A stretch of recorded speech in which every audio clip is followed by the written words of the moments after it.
dia, boa tarde, boa noite. Estamos aqui com mais um Sonocast, nossa segunda tentativa de fazer algo decente.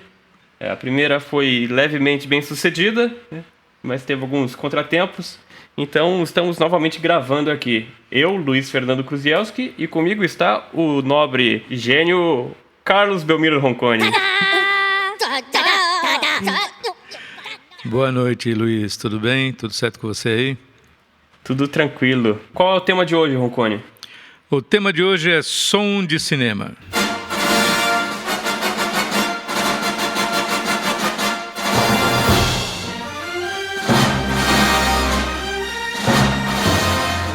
O som de cinema parece que é um critério de qualidade, né? Pô, isso aí tá com som de cinema, né? Som de cinema, exatamente. Isso foi durante muito tempo um critério de qualidade.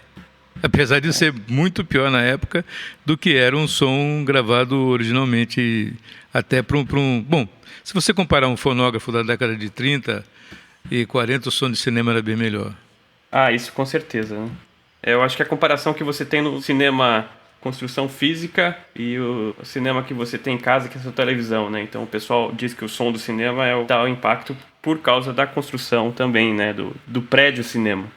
Mas eu acho que não é esse o foco de hoje, né? Exatamente. Acho que até pode ser para um programa mais para frente, né? A gente falar sobre o som do cinema, o que é o som hardware do cinema, mas a gente vai falar sobre como é feito o som do cinema, né? Que eu acho que é o mais interessante para a gente agora. Exatamente, como é feito o som do cinema. Tá? Bom, o processo do cinema ele não mudou muito desde que o som surgiu no cinema, né? Houve atualizações técnicas, em termos de facilidades de gravação e tudo mais, mas o processo é o mesmo até hoje. Se você for ver os processos, né, as etapas, né, gravação de diálogo, gravação de efeitos, o processo é igual. O processo não mudou quase nada, né? Mudou a mídia, mudou a tecnologia, agora é tudo digital, agora é tudo uma beleza, mas as etapas são as mesmas, para você garantir a qualidade. Isso sem querer voltar, né, no início do cinema, quando era do cinema mudo, ainda que você tinha as orquestras, né, que faziam, tocavam a trilha sonora em tempo real, né? Sim. Você tinha algumas opções, né? Porque os cinemas maiores tinham orquestras, os cinemas menores tinham um organista e os pequenininhos tinham um pianista sentado lá que levava a garrafada na cabeça quando não tocava direito e animava lá o que estava acontecendo na tela. Mas era muito legal e é engraçado que hoje a gente pensa assim que tem os temas, né? O tema alegre, o tema triste. E dessa época também já tinha, o pianista tinha uma partitura assim, tema alegre, né? Ele colocava para tocar, nem todo filme tinha a trilha sonora própria, né? Então você tinha assim, aqui tocar tema alegre, aqui tocar tema triste. Isso é muito interessante. E se você for ver alguns desenhos animados dessa época, até um pouquinho antes, tem algumas músicas que são as mesmas, né? Para qualquer situação, ou seja, na situação dramática era aquela musiquinha que se ouvia em todo tipo de desenho naquela época. Mas eu acho que, né, passando um pouco para frente ali, né, o começo da década de 20, tem que ver aqui no Sr. Google, quando foi o primeiro filme falado. 26 foi primeira tentativa, né, que foi o cantor de jazz, o Al Johnson, que na realidade era muito interessante, porque ele rodava em paralelo um disco, né, um acetato, e só tinha música, só tinha som nas partes musicadas, ou seja, quando ele cantava. Quando ele não cantava era cartela, com uma única exceção, que ele começa a tocar, ele está em casa com a mãezinha dele, o pai dele era um judeu que detestava essa parte artística, que achava que ele não devia se meter e tal, então ele fazia tudo muito escondido do pai. Então ele estava no piano na casa, conversando com a mãe dele.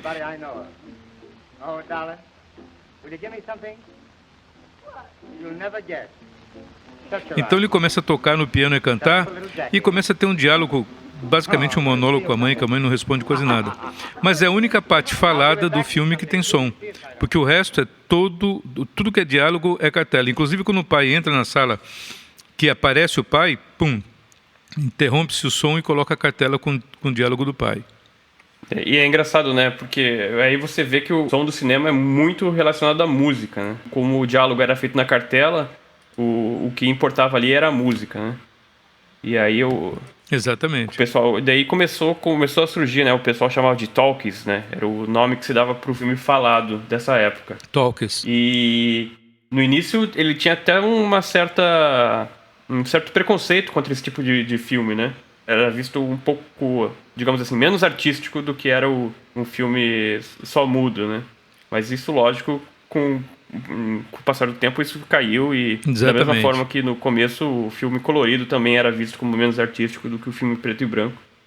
E eu acho que essa situação ela é bem retratada naquele filme O Artista, né? Que ganhou o Oscar, que é um filme até bem legal. Exatamente. Esse filme foi bem interessante por causa disso, porque ele retrata essa fase aí de Hollywood. Outro filme que é muito legal a gente assistir para ver essa coisa do som é o Dançando na Chuva, né? Dançando na Chuva retrata exatamente a situação de quando o som começou, que aí as pessoas descobriram que alguns atores não tinham aquelas vozes esperadas, né? Aquela voz, né, linda. Então tinha que começar a trocar as vozes, porque os artistas caíam no desgosto do público por causa disso. E o filme mostra muito bem essa situação.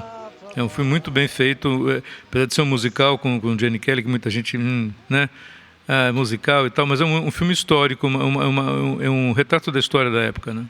Eu vou te falar que eu não gosto de musical, mas eu adoro esse filme. Esse filme mesmo ele sendo um filme que já tem os seus é mais velho do que eu, é um filme com certeza, com certeza, mais velho do que eu.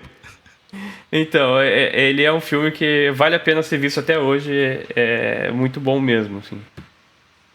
Mas vamos adiantando um pouco no tempo, né? Claro. Aí você tem o sistema que era o som que era printado na mídia, né? Que era um filme ótico, do lado você tocava o som. E aí começou a surgir os sistemas mais novos, aí já passou para a época do digital, surgiu o Dolby, tinha a DTS também, que tocava em sincronismo junto com o filme, tinha um sistema de timecode ali. Cara, você tá ligando nos 220 hoje? Eu tô... Pô, você tá lá na frente. Vamos parar, vamos recordar um pouquinho algumas épocas bem interessantes. Pontuar algumas coisinhas, como por exemplo, quando o som começou, que todo mundo no começo desdenhou, né? Que é isso, né? Novidade, isso aí. Mas aos poucos o público foi indo mais ao cinema por causa do som e as outras companhias, né? Os estúdios, as majors lá começaram a aderir. E houve uma época que a pessoa chamava da ditadura do som, né? Era a tirania do som, porque o som deixou de ser uma coisa secundária para ser a coisa principal do estúdio, né? Onde quem dava o grava era o sound recordist, o cara que gravava, e ele que dizia se o take valeu ou não. Entendeu? Então era realmente, ele ficava numa salinha isolada, as câmeras faziam muito barulho, ficava em outra sala também, no outro cantinho isolado, né? E ele que dizia se o som estava valendo, se o take valeu ou não. Então foi a época que ele chamava de ditadura do som. Quando começou-se a ver que, vamos conseguir dublar isso, vamos conseguir gravar o som depois em outro take, aí a tirania diminuiu, né? O som perdeu aquela relevância total, mas ainda continuou importante. Em que época que era isso, Roncone? Isso foi no final dos anos 30, começo dos anos 40, quando começaram a se perceber que se conseguia dublar, porque como tudo ainda era gravado no ótico, a situação era ter que fazer simultaneamente. Depois perceberam que podiam fazer separadamente e sincronizar depois. Quando isso foi feito, aí liberou. Aí liberou porque viu que, olha, não dá para fazer agora, vamos fazer na próxima, né? Ou vamos usar um outro take. E assim ficou bem mais fácil. Mas um outro fato importante também, só para complementar, né, que a gente já vai chegar depois na década de 50 com os refinamentos e 60, uma grande importância no refinamento e no aprimoramento dos equipamentos cinematográficos, porque se você pensar a década de 30, né, as câmeras eram monstruosas, né? As câmeras de cinema eram coisas assim, tipo frigobar, né? Você tinha 4, 5 pessoas para carregar uma câmera. Botar uma câmera em situações inusitadas como hoje a gente vê era impossível. Então as câmeras eram muito estáticas, né? O enquadramento era muito estático. O máximo que ela fazia era um pan e um tilt. O deslocamento da câmera era barulhento e pesado. Então as câmeras começaram a ficar mais leves à medida que foram necessárias para isso. E uma das coisas que desenvolveu bastante isso, né, que é uma daquelas coisas que a gente diz, é um mal que veio para o bem, pelo menos da parte cinematográfica, foi a guerra. Quando começou a Segunda Guerra Mundial, ou antes disso, aquelas pequenas guerras que haviam na Europa, né? A Europa sempre teve alguma briga em algum canto. Então, as guerras propiciaram o desenvolvimento. Um dos maiores fabricantes de câmeras, que foi a Arri, começou a desenvolver, na época, o Reich, as câmeras portáteis, né? O cara poder levar para frente. Já existiam algumas câmeras pequenas que gravavam sem som, que eram aquelas câmeras 16mm, a corda e tal, que o cara já levava na frente de batalha. Mas as câmeras mais sofisticadas, tipo uma Arri, ela começou a ser desenvolvida nessa época. E as primeiras gravações em fita magnética, né, fora dos estúdios, também que o Nagra começou a desenvolver nessa época gravadores pequenos que pudessem ser levados para o front. Então, um grande desenvolvimento dessa portabilidade do cinema, de você poder fazer cinema e gravar imagem e som em qualquer lugar, foi fruto da guerra. Infelizmente, a guerra, né, não é uma coisa legal, mas nesse ela trouxe vários aprimoramentos para o sistema de gravação, tanto de imagem quanto de som. Toda a parte também, né, do reconhecimento aéreo, né, que começou a ser feito. Exatamente. Então, quanto menor era a câmera, mais fácil era de transportar ela num avião e se conseguia uma imagem melhor também, né? E você podia transportar mais câmeras no avião, né? Então você tinha câmera de frente, câmera lateral, de dorso. Isso realmente desenvolveu bastante na época. E até é engraçado, assim, uma das grandes fabricantes de equipamentos de áudio, a Shure, ela começou fazendo equipamento de comunicação entre tanques, né? Eu não sei se é exatamente essa... Eu acho que sim, uma coisa desse tipo. Então, e aí eles pegaram, por isso que os microfones deles duram tanto tempo, né? Eu estou, sem fazer propaganda, mas eu estou no momento usando o meu SM58 Celebration Edition, celebração dos 40 anos do microfone. Tem um selinho aqui nele, muito legal. E assim, provavelmente daqui 40 anos esse microfone ainda vai estar funcionando. Vai, com certeza. Eu já vi casos de microfones Shure com mais de 30 anos que ainda estão em pé. E seguindo o cronograma pós-Segunda Guerra, né? O cinema também nessa época ele era usado muito, não só como entretenimento, mas era a principal fonte de notícias, né? Das pessoas, que era... Exatamente. Tanto que a imagem cinematográfica ela foi considerada durante muito tempo uma confirmação da verdade, da realidade. Quando alguém via alguma cena no cinema, ela acreditava muito mais, porque com os documentários de guerra, né, que chegavam sempre para rodar antes dava uma certa veracidade para o negócio, né? Quando você via uma imagem com a textura da película, as pessoas acreditavam mais nisso daí. Mesmo quando começou a televisão, né, a película traria mais uma realidade do que o próprio vídeo. Depois isso se inverteu. E lógico que a película, a qualidade de imagem dela era infinitamente superior, assim. Sim. Até isso só foi superado... Superado não, mas assim, o que chegou a ser equivalente a menos de uma década atrás, né? O filme era sempre melhor. Mesmo sendo em preto e branco e em 16mm, algumas vezes documentários de guerra, essa textura, né, era muito, muito, muito melhor do que a televisão na época. E é engraçado também porque a gente tem aqueles primeiros filmes que a gente vê hoje das Olimpíadas, né, de Hitler e tal, é porque o sistema de transmissão da TV alemã era gravado em filme e transmitido. Exatamente. Por isso que sobrou até hoje esse tipo, porque não existia o VT na época também, né? Não, e a TV, tanto a europeia quanto a americana, principalmente a americana, como os Estados Unidos, por exemplo, já tinha uma indústria muito, muito, muito grande cinematográfica, a TV, quando começou, ela se usou dessa indústria, né? Ela se aliou à indústria cinematográfica para ter produto, né? Porque senão se só ia coisa ao vivo, porque não tinha como gravar. Então eles faziam séries, né? Faziam filmes, telefilmes, séries, todas em película. Até pouco tempo atrás, teria até 20 anos atrás, ainda tinha muita quantidade de material produzido em película para televisão. Hoje em dia virou uma coisa muito mais um aspecto estético do que propriamente... Exatamente.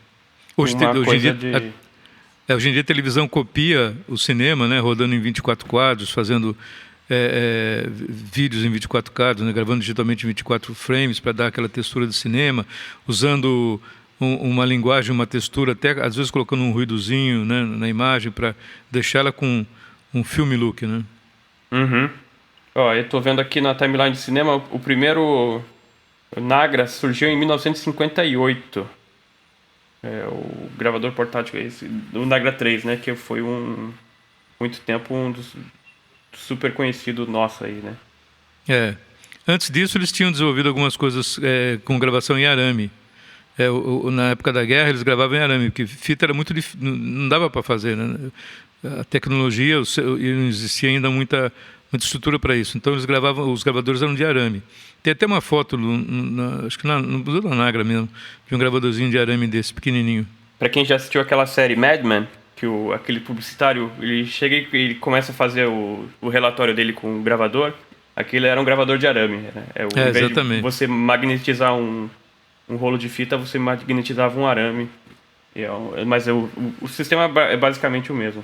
O mesmo, Isso que eu falei, desde que o som começou a ser, quer dizer, fora do período óptico do som, as mudanças só vieram final da década de 70, começo da década de 80, com os digitais, né, com os gravadores digitais, que até então a fita e o analógico reinou imperativamente, tanto na captação quanto na pós-produção com o magnético perfurado. Só uma correçãozinha, você tinha falado que o Jazz Singer era de 26, eu estou vendo aqui, ele é de 6 de outubro de 1927. Errou por um ano. 27. Tudo bem. Então, errei por um ano. Você pode dizer, não, começou a ser produzido em 26, então tudo bem. Sim, claro. Né? O que você acha que foi a próxima grande evolução do som para o cinema? Sem dúvida foi o digital. Só colocando um parênteses aí, o problema do cinema sempre foi, desde o começo, você juntar duas coisas bem específicas, que era imagem e som. Né? Para isso você precisa sincronizar essas coisas. Né? E o cinema se vale de uma coisa simples, né? Que até hoje é muito bem-vinda, muito bem utilizada, né? Para quem faz cinema sabe o valor dela, que é a claquete. Né? A claquete ela funciona exatamente isso, para você marcar um ponto comum de sincronismo entre a imagem e o som. Senão fica muito difícil você sincronizar, por exemplo, só pelo movimento labial da pessoa, ou só por um ruído que acontece. Você tem que ter alguma coisa bem definida, bem característica para marcar esse início. E a claquete, ela era usada para isso. Então, você vai em frente à câmera, né, com uma lousinha pequena onde você escreveu os detalhes da cena e um pedaço de madeira que você bate em cima, você tem o som registrado e tem a imagem registrada na hora que essa bandeira bate. Aí você tem um ponto de sincronismo. Então, isso é o básico do cinema até hoje. No exato momento que as duas madeiras encostam, é o momento que você vai ter aquele pico de som. Exatamente. Até hoje, isso, assim, digitalmente é muito fácil de você ver aquele pico, mas auditivamente também era o ponto fácil de você sincar. A partir dali, aquilo tá rodando.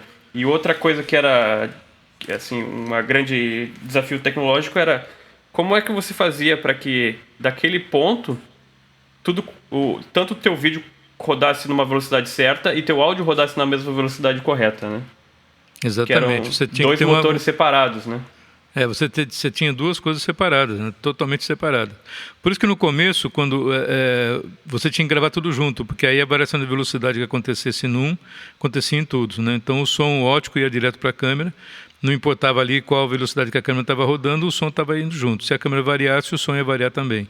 Quando você começa a dissociar, gravar áudio num lugar e vídeo no outro, e imagem no outro, aí você tem problemas para sincronizar depois. O começo da gravação digital foi no meados da década de 70, né? Sim. Mas eu acho que ele só chegou como força no cinema mesmo foi com Adobe. Qual empresa? A Adobe, na realidade, ela tem uma tradição no cinema muito antiga. Ela fabricava um equipamento chamado CAT-43, que era um redutor de ruído de fundo de película, né? Uhum. Então, eles colocavam isso para tirar aquele ruído da característica da película, que tinha uma resposta de frequência muito pobre e tinha um ruído de fundo, porque aquilo era uma luz, né, modulando, tinham duas chapinhas que abriam e fechavam de acordo com o som e modulava uma luz que passava pela essa fresta e ia até a película. Então, isso gerava um certo ruído. Depois, esse CAT-43 começou a ser usado também para tirar ruído de background, de diálogos e tal, durante a gravação, às vezes. Então, foi uma coisa que evoluiu bastante. Aí a Dolby começou a aplicar o princípio de redução de ruído, ou seja, uma curva de subida de alta frequência na gravação e uma curva de declínio de alta frequência na reprodução, para você tirar onde você tinha característica que mais incomoda do ruído, que é média alta, é alta, né? E eles começaram a ficar mais conhecidos, com o sistema de redução de ruído Dolby A, depois veio o Dolby B, aí veio o Dolby C, do uso doméstico e tal. Mas a Dolby sempre esteve presente nas soluções para cinema, né? Ela sempre esteve olhando esse mercado com um carinho muito grande, porque, afinal de contas, é um mercado fantástico, né? E hoje em dia ela domina esse mercado. E eu acho que a Dolby que começou com o som, hoje em dia ela também tem o Dolby Vision e tal. Acho que exatamente, ela partiu para a imagem também. Um programa só sobre a Dolby e esse timeline dela. Claro. A gente pode convidar o pessoal da Dolby aqui, que é muito legal, o Carlos Klaschen, que é o cara que opera a parte de cinema da Dolby aqui, e o pessoal dos laboratórios da Dolby aqui, para a gente conversar, porque eles são muito... O processo é muito interessante. Hoje em dia, então, com Dolby Atmos, cara, é uma delícia. Fazer som imersivo é a coisa mais gostosa que tem. Que eu acho que é a última grande revolução que teve, né? Exatamente. Som imersivo. E você assistir um filme em Dolby Atmos e um filme... Até em 5.1 é uma experiência totalmente diferente. Né? Exatamente. Quando esse negócio todo começou, o cinema, na realidade, ele começou uma briga com a televisão. Né? Até então, o cinema reinava, até a televisão aparecer e invadir o mercado americano, basicamente, o cinema reinava sozinho. Então, o cinema era a única fonte de entretenimento de áudio, de som e imagem que o cara podia ter. Ele se deslocava para cá, para uma sala de cinema, né, assistia lá um filme numa tela grande, uma estação grande e tal. Mas o cinema sempre quis provocar sensações maiores nos seus espectadores. Né? Então, ela começou, por exemplo, com o som mono. Né? Depois, ela colocou o som estéreo. Né? Ou seja, eram dois canais de som óptico que rodavam ali juntos. E aí a coisa começou a crescer, porque o público exigia essa demanda de qualidade. Né? Quando a televisão entrou, ela roubou um pouquinho desse público. O cara que queria ficar em casa começou a ficar em casa. Né?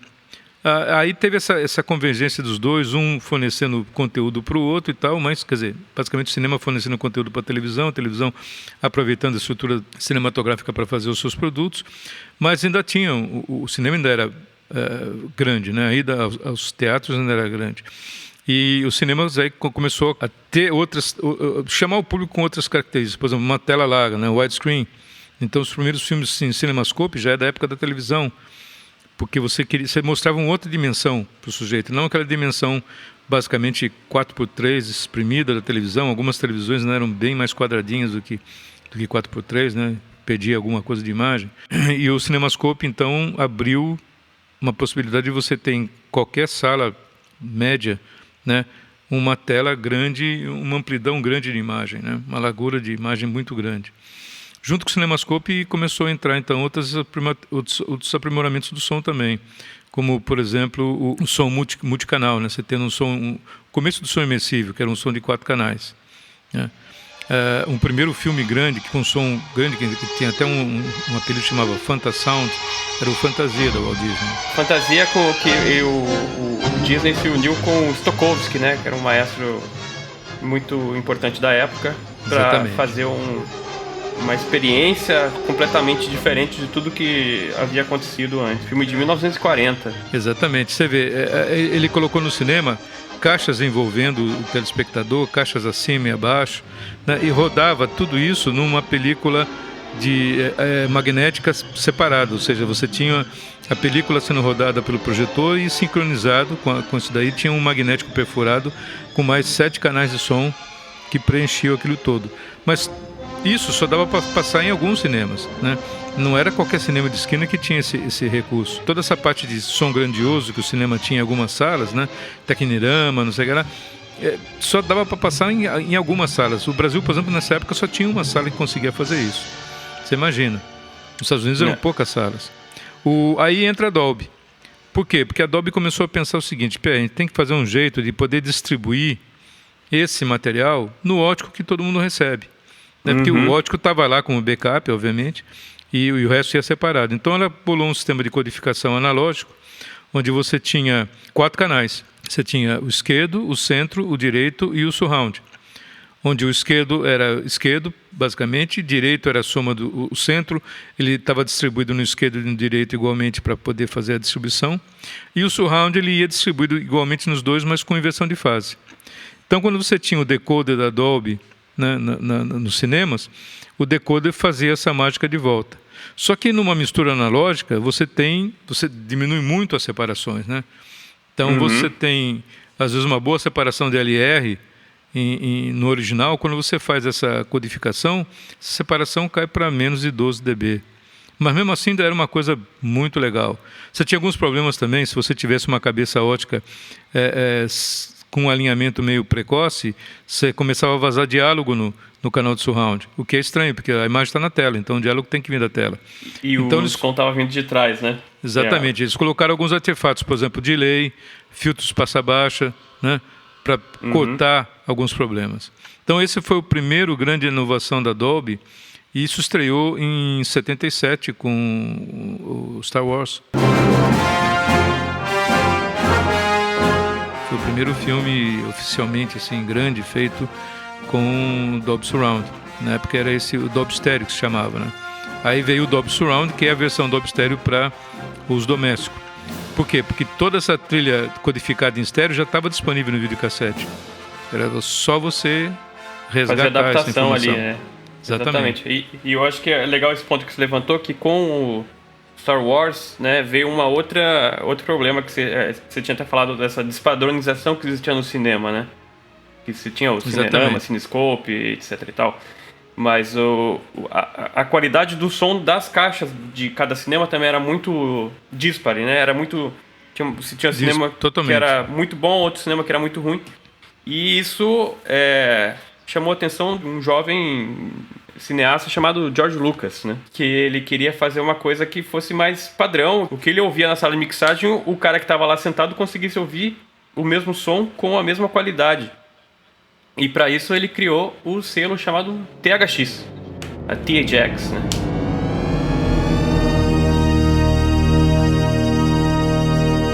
THX é um selo de confiabilidade, né? Tipo uma ISO 9000, uma coisa assim.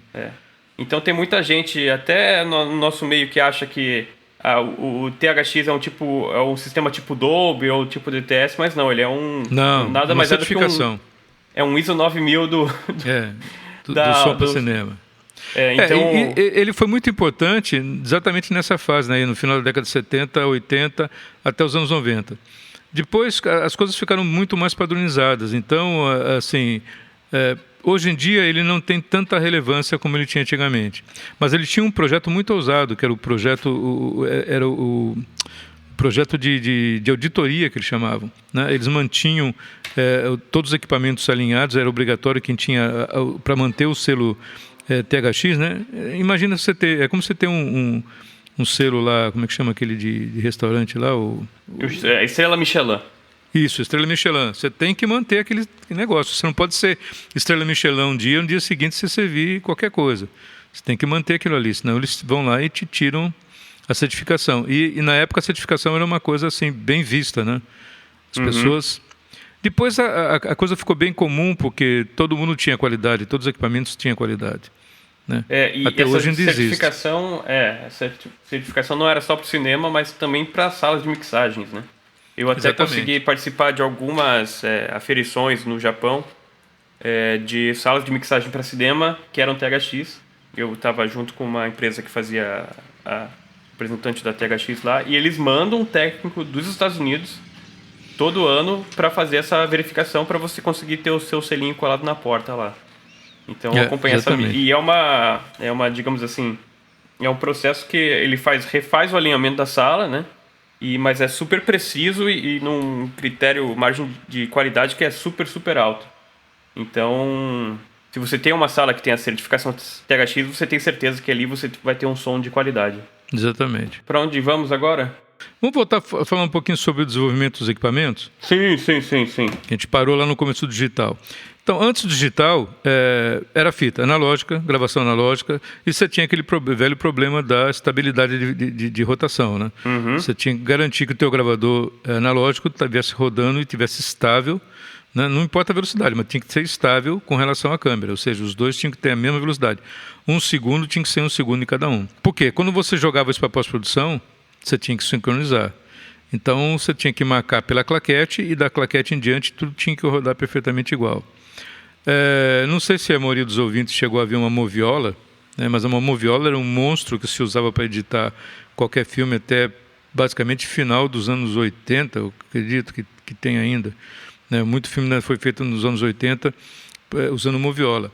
E era uma máquina enorme, onde você, tipo uma mesa grandona, onde você tinha dois pratos para colocar a película, né? Você colocava os rolos de filme ali, passava o rolo por um leitor, um projetorzinho, ele projetava numa telinha para você ver, e aí você rodava na mão até achar o ponto que a claquete fechava.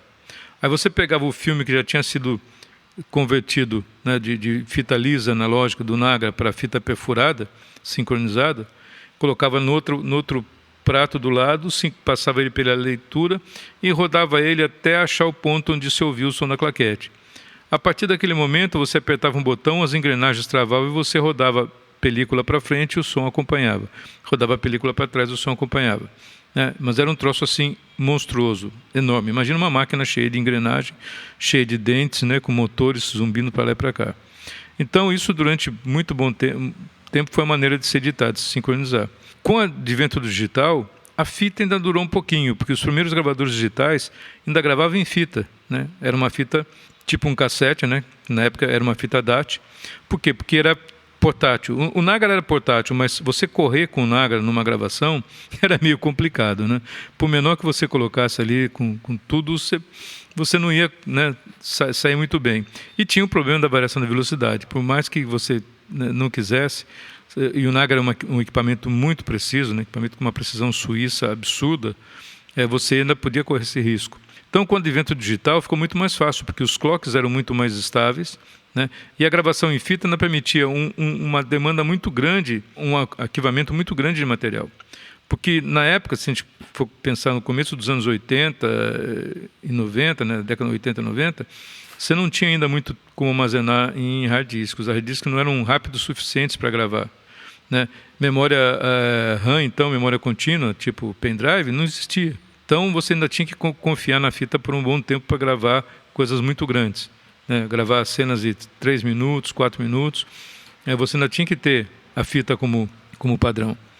Então, durante muito tempo ainda, o DAT, que foi o precursor dos nossos gravadores digitais atuais, a Fostex tinha um modelo muito bom, que era o PD4, que foi, durante um bom tempo, o carro-chefe em cinema, né? Você lembra de mais algum outro, Luiz? E ele gravava só em 2 canais, né? Só em 2 canais. Você tinha um canal timecode, que era embutido ali no meio, e você gravava em 2 canais. Você tinha assim os 2 canais mais o timecode, né? Mais o timecode. Assim como o Nagra analógico também, ele tinha um canal de sincronismo que gravava um sinal de 60 Hz, que era o pilotone. Ele gravava entre as trilhas. Se por acaso variasse a velocidade, esse sinal variava. E esse sinal era muito mais fácil de você compensar ele depois para voltar a ser 60 Hz e manter a velocidade constante do que tentar mexer no som. Então esse era o pilotone que eles chamavam, né, que você mantinha o... E o pilotone vinha direto da câmera, né? Vinha direto da câmera. Justamente para você, se você tivesse uma variação de velocidade na câmera, o gravador acompanhava. Compensasse. Tá. E depois, então, com a precisão dos clocks digitais, né, com as câmeras rodando com cristal e os gravadores, mesmo em fita DAT, rodando com cristal, aquilo melhorou bastante. As fitas DAT, por serem pequenas, você tirou um problema muito grande, que era o peso da fita com relação ao tracionamento do motor. Porque quando no começo a fita está toda num carretel, então o outro motor tem que fazer força, o capstan entra nessa jogada. No final, a fita está toda no carretel de take-up, ou seja, a velocidade tenderia a ser mais alta, né, se você não tivesse um controle de velocidade. Com a fita DAT, isso daí diminuiu, porque as fitas são pequenininhas, então você não tinha quase diferença de peso de um lado para o outro, né, o que facilitou muito mais ainda o sistema. Mas aí entra no nosso espectro aí os hard disks rápidos e as memórias digitais, o que possibilitou você eliminar toda essa mídia mecânica, né, toda essa mídia móvel de fita. E uma coisa que é interessante é que a quantidade de dados armazenados no áudio ele é infinitamente menor do que a quantidade de dados armazenados no vídeo, né?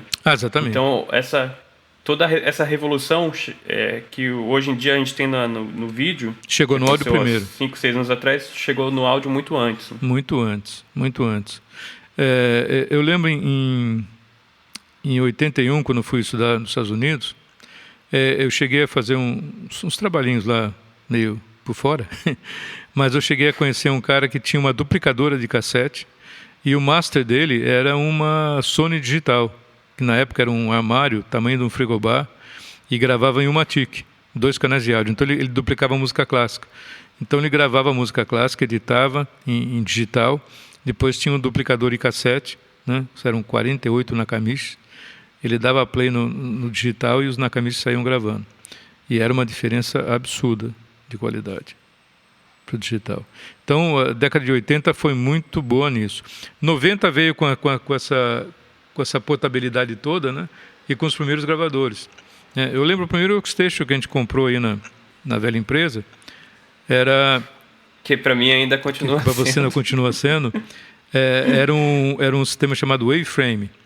O Waveframe ele tinha 16 canais de áudio, era o tamanho de um frigobar, né? Pra você ter uma ideia do tamanho do bicho. Tinham dois HDs de 600 mega cada um, o total de 1.2 giga, tá? E rodava numa rede Talking Ring, num PC 286. 286, a gente conseguia gravar 16 canais. Ele foi que fez, até hoje acho que tem ainda, alguém está fazendo o revival das Olimpíadas do Faustão. A gente sonorizou muito Olimpíadas do Faustão usando o Waveframe. E fez muita novela nessa época foi feita com o Waveframe. O Waveframe era o nosso carro-chefe de pós-produção, né? Muito antes do Pro Tools. Gravava em PCM44? PCM44. Na época PCM44 16. Você tem que ver que os HDs não eram rápidos. Você pode ver que eu tinha no máximo que eu podia tirar dali eram 16 canais sofridos. E imagino também que o teu tempo de gravação que você tinha ali era super limitado também. Sim, né? Sim, super limitado. Tinha que fazer backup toda hora para gravador externo. Mas à medida que isso foi avançando, os HDs começaram a ficar melhores em termos de qualidade e rapidez, velocidade. Hoje em dia, por exemplo, você grava no iPad, você grava 8 canais brincando, né? Com qualquer interface, mais. No computador hoje, no meu Mac, o MacBook Pro antigo, eu consigo gravar mais de 48 canais. Aliás, fiz uma gravação semana passada de uma peça teatral que foram 48 canais via Dante, direto da mesa do espetáculo, e ele nem esquentou. Você via lá, o trabalho do HD estava em 5%, no pico que deu foi 8%. Então, hoje em dia, está muito mais rápido você fazer esse tipo de coisa, gravando num HD externo, numa boa, um HD Thunderbolt. Então, as velocidades hoje em dia são muito mais compatíveis, né? O que possibilitou você também trabalhar com muito mais canais no cinema, né? Antigamente só tinha 2 canais no Fostex, né? No PD4, no gravador, no DAT. Hoje em dia você já tem aí, não vou nem falar do Cantar, que grava 32 direto, que custa uma fortuna, né? Para os nossos padrões. Mas agora tem o Scorpio, né? Scorpio, o Scorpio, que também grava via Dante, 32 canais. E você tem os outros gravados. Você tem o Zoom F8, que grava 8 canais, o F8N em 8 canais, né? No tamanho de um HD, praticamente, um pouquinho maior que um HD interno. Então, melhorou muito, cara. Melhorou muito. Fora que a mídia de armazenagem, como os SDs, estão cada vez mais rápidos. Você pega um SD XC, você grava vídeo brincando com ele, você grava 4K. E isso, a gente só falando da captação, né? Se você for pensar na pós-produção, aquela imagem que você tem de... Quem já pôde entrar num estúdio de mixagem de cinema, já viu aquela mesa, console gigante, que tinha chegava quase a 200 canais, né? E aquilo era porque cada vez que você gravava e dava o play no analógico, você ia acrescentando ruído, né? Exatamente. Então, quanto menos o playback você conseguisse dar em cima de um arquivo, melhor. Então, o melhor era você conseguir ter um canal para cada som. Pré-mix era realizado, né? Porque era uma das coisas que você precisava fazer, mas era feito só em casos assim que precisasse mesmo. de necessidade, né? Então, quanto maior era a mesa, melhor era o estúdio, né? Exatamente. Hoje já não faz mais sentido. Não, hoje em dia você vê uma mesa digital, por exemplo, você continua tendo... porque assim, tem outro lado, né? Tem o lado da grandiosidade, tem o lado do impacto visual, tem o lado... Você chegar numa sala com uma tela enorme e ver uma mesinha que tem meio metro de comprimento, você vai falar, não, é brincadeira, né? É que nem você pegar no filme o Clint Eastwood puxando uma Magna 45, apontando para a tela, você vê aquele putacano e atirar e fazer pá. Não pode fazer pá. Tem que fazer pó, né? Tem que fazer aquele puta barulho. E foi uma analogia boa que você fez, né? Se o cara puxa uma bazuca ou se ele puxa um revolvinho, no final o cara morre igual, né? O cara vai morrer igual, mas a impressão é outra, entendeu? Então, assim, você entra numa sala suntuosa grande... Você tem que ver uma coisa compatível, uma mesa grande, te dá mais tranquilidade. Mas hoje em dia você tem muitas salas, por exemplo, como com as NIV DFC, né, que a NIV DFC é o padrão hoje em dia para cinema em qualquer lugar do mundo que você vá. Né, você tem concorrentes aí em volta, você tem a Avid, a S6, né, em muitas salas. Mas, assim, você tem que ter feida na mão para você poder alterar coisas de última hora. Não tem que ficar abrindo, não tem que ficar... lógico. Né, mexendo. A vantagem é que hoje tem um conforto a trabalhar muito melhor, né? Muito melhor. Muito maior. Esse fato de você ter tudo na mão é um conforto muito...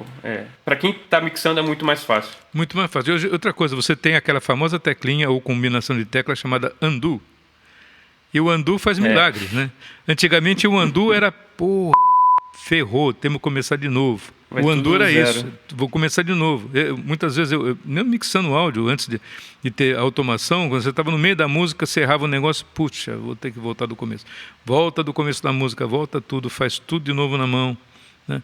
Aí quando as automações começaram, começou a ficar mais fácil, você não precisava voltar de tudo, você voltava um pedacinho só, depois editava, juntava aquilo que você fez. Agora então, com automação via Pro Tools, você não precisa voltar a nada, você só vai printar quando você tiver certeza que está do jeito que você quer. A gente tem hoje essa imagem da automação no digital, mas a automação já começou lá no analógico, né? Sim, exatamente. A mesa gravava a posição do fader e repetia isso o quanto fosse necessário. O fato de você ter a automação no analógico já te permitiu uma série de liberdades que com o digital isso ficou ridiculamente mais fácil, né? Exatamente. E tem uma coisa curiosa também, que outro dia estava conversando com um dos mixadores mais antigos e tal, e alguns lembraram desse caso. Quando você mixava para película, você mixava a rolos, né? Então você tinha que botar um rolo de película, pegava todo o áudio compatível com aquilo, nas milhares de máquinas, começava a rodar. E você tinha um tempo que era a volta do rolo. Né? Você chegou no final do rolo, sei lá, 15 minutos, 8 minutos, você tinha que voltar tudo aquilo de novo, né? Então os caras aproveitavam e iam printando na volta, printavam ao contrário. Né? Você fazia a mixagem na ida e fazia a gravação na volta. Né? Que depois você pode gravar na ida ou na volta, coisa tanto faz, né? Você vai ter... Depois reverte, né? Depois reverte. Então, essa é uma técnica muito doida, né? Para aproveitar o tempo dentro da sala de mixagem, que é um custo alto, né? Hoje em dia, esquece. Ainda hoje mas hoje em dia é muito mais rápido. Hoje em dia você aproveita o tempo para ser criativo. Antigamente você usava o tempo para fazer coisas mecânicas. Quando a automação começou a funcionar bem, começou a ser aceitável, não significou que você diminuía o tempo de mixagem. Nem na música, nem no cinema, nem em qualquer outro processo. Simplesmente ele te abriu mais espaço para ser criativo. Ou seja, em vez de você fazer coisas mecânicas, né, ter que repetir mecanicamente uma mixagem várias vezes até deixar ela perfeita, você podia trabalhar melhor para deixar ela melhor, não simplesmente certinha, entendeu? Você aproveitava esse tempo. Se você tinha 6 horas para mixar, você continuava tendo 6 horas para mixar. Só que você usava o seu tempo mais criativamente do que corretivamente. Isso no mundo ideal, né? No mundo não ideal. No mundo não ideal você ainda tem um problema do Pro Tools parou, né? Deu tela azul, volta, Windows, não sei o que lá. Mas você tem uma ajuda muito grande. Você pode automatizar canal por canal. Track por track, fala por fala, fazer compound, escolher o melhor take de cada um e fazer um bounce para lá e para cá e ter o melhor dos mundos. E gastar esse teu tempo criativamente. Criativamente, e isso até o produtor descobrir que você consegue fazer em menos tempo e resolve cortar seu número de horas. Não, mas hoje em dia é tudo local. Ninguém vai para essa briga desarmado não, bicho. Não tem como. O cara sabe, tanto o dono do estúdio quanto o produtor sabe o quanto ele tem que investir por isso. Ainda é pouco. Eu digo que ainda é pouco que se investe em termos de pós-produção, principalmente aqui no Brasil. Tá? Se você pegar a planilha de custo de toda a captação, mas toda a pós-produção de imagem, o que se gasta em pós-produção de áudio é ridículo. Realmente ridículo mesmo. Do ponto de vista do porcentagem do total, é muito pouco mesmo. Muito pouco. E eu acho que é engraçado, né? Tem a máxima do George Lucas, né? Que ele fala que o som é 50% da experiência, né? Exatamente. Bens a Deus se fosse 50% do orçamento. Seria ótimo. Seria ótimo. Tá? E muitas vezes o cara nem faz a captação via Lei Rouanet, tá para pós-produção de áudio. Aí o cara fica chorando, por favor, eu preciso terminar esse filme. Isso é um retrato do cinema nacional. Já que a gente está falando de cinema nacional também, é o retrato. Mas tem a questão também do planejamento, né? Porque você planeja um certo orçamento para sua pós-produção partindo do pressuposto que a sua produção cumpriu aquela meta, né? Só que a produção vem antes, então vai pegar dinheiro antes, né?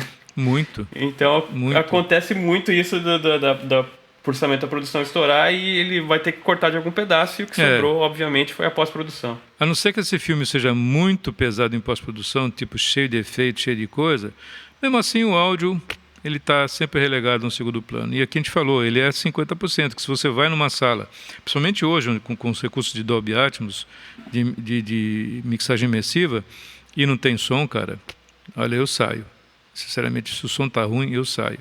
Não importa se a imagem está linda, não. Porque não dá para você ter sabe, não dá para você ter a sensação, a experiência legal com as coisas pela metade. Eu acho que é isso que faz com que a galera hoje em dia vá na sala de cinema também, né? Exatamente. Você tem um ambiente próprio preparado para isso. Né? Exatamente. Nada substitui você estar numa experiência ali coletiva, né, num ambiente propício, com um range dinâmico excelente, proporcionado pelas caixas de cinema, que são caixas próprias para isso, um nível de isolamento, entre aspas, assim, né, porque hoje nas salas que são Cineplex, você não consegue um nível de isolamento legal. E pior, às vezes o gerente programa um filme romântico do lado de uma batalha guerra civil, entendeu? Mas ainda assim é muito melhor do que o nível de ruído que você vai ter na sua casa, né? Exatamente. E fora que a experiência, né? Tela grande é outra coisa. Eu tenho ido muito no cinema ultimamente, porque meu tempo agora permite isso, né? Eu acho que é isso aí. A gente teve uma grande aula aqui do... Que é isso? Mestre um papo. Belmiro Roncone. Eu tava aqui de orelha, dando os pitacos sempre errado, né? E não, que é isso? Pra você ver, eu tô com um livro na mão e com o Google aberto e o Roncone tava tudo de tiro pronto ali. Aí você vê, né? Que tem uma pessoa boa nesse podcast e essa pessoa não sou eu. Não. Que é isso? Esse podcast é nosso. Eu acho que assim, a intenção era a gente falar um pouco sobre o som do cinema, mas a gente acabou focando muito mais na história desse som do cinema. E eu acho que ainda tem mais para contar, né? Porque a gente chegou até Vamos fazer uma parte 2. Um ponto que a gente nem entrou no surround como a gente tem hoje, nem nos sistemas da Sony, né? Da TS, e os novos sistemas Dolby Atmos, e também o Auro 3D, e essas novas tecnologias que surgiram e que nem todas foram para frente. Mas eu acho que também vale um podcast só para falar sobre isso. Vamos tentar fazer o próximo aí. A gente vai contar também com a participação de alguns convidados no próximo, falando ainda sobre o som do cinema, né? Que esse agora foi um aperitivo. A gente continua, a gente vai fazer o segundo podcast sobre esse assunto, tá? Se Deus quiser, a gente tenta aí, o mais rápido possível botar ele no ar. Tá? E continue com a gente aí. Sonocast, o melhor podcast de áudio atual. O melhor podcast de áudio que a gente consegue fazer. Exatamente. Para todos que gostaram do nosso programa e querem mandar suas críticas, sugestões, o e-mail é sonocast@gmail.com. Escreva para o sonocastpro@gmail.com. A gente vai estar ansioso para receber os seus comentários. E para os que não gostaram também, pode mandar. Críticas são sempre importantes. Se a gente falou alguma besteira aqui, com certeza a gente falou. Eu, provavelmente, mais do que o Roncone. Eu também, pô. Memória não tá tão boa assim. Pode mandar que a gente vai ficar muito feliz de ler os comentários e atender as suas críticas e recomendações. Temos um segundo podcast gravado então, Roncone? Sem dúvida, com participações. Muito bem. Valeu, Roncone. Falou, um abração a todos. Tchau, tchau. Abraço a todos, tudo de bom. Valeu.